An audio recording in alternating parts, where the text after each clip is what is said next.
Germany के अंदर 5 German लोगों को उन्होंने जेल में डाल दिया था। क्यों? क्योंकि उन्होंने किताब जलाई थी। कुरान नहीं थी, बाइबल नहीं थी।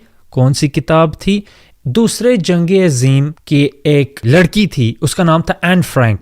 तो उसने डायरी में लिखा था उसकी एक्सपीरियंस। वो उसकी मैन्यूस्क्रिप्ट भी नहीं थी, वो नहीं जलाई, बस कॉपी थी जो दुकानों में आम मिलती है, वो जला दी। तो जेल में उनको डाल दिया। लेकिन यूनाइटेड नेशन उन्होंने एक रेजोल्यूशन पास करने की कोशिश की जब स्वीडन में कुरान को जलाया जा रहा था। तो जिन मुल्कों ने डिसएग्री इस बात से किया, ये मगरबी मुल्क है जो कहते कि नहीं नहीं नहीं, देखो फ्रीडम ऑफ स्पीच होनी चाहिए। लेकिन इन 5 जर्मन जो अरेस्ट हुए थे, इनकी फ्रीडम किधर गई? और इनके जो हुक्मरानों के खिलाफ बोलता है उनको जेल में डाल देते। मैक्रोन के खिलाफ किसी ने बोला था, उसको डाल दिया था। मतलब जब इनकी लवेबल चीजें होती हैं, जब उनके खिलाफ जाओ, फिर फ्रीडम ऑफ स्पीच को जरा साइड पर करो।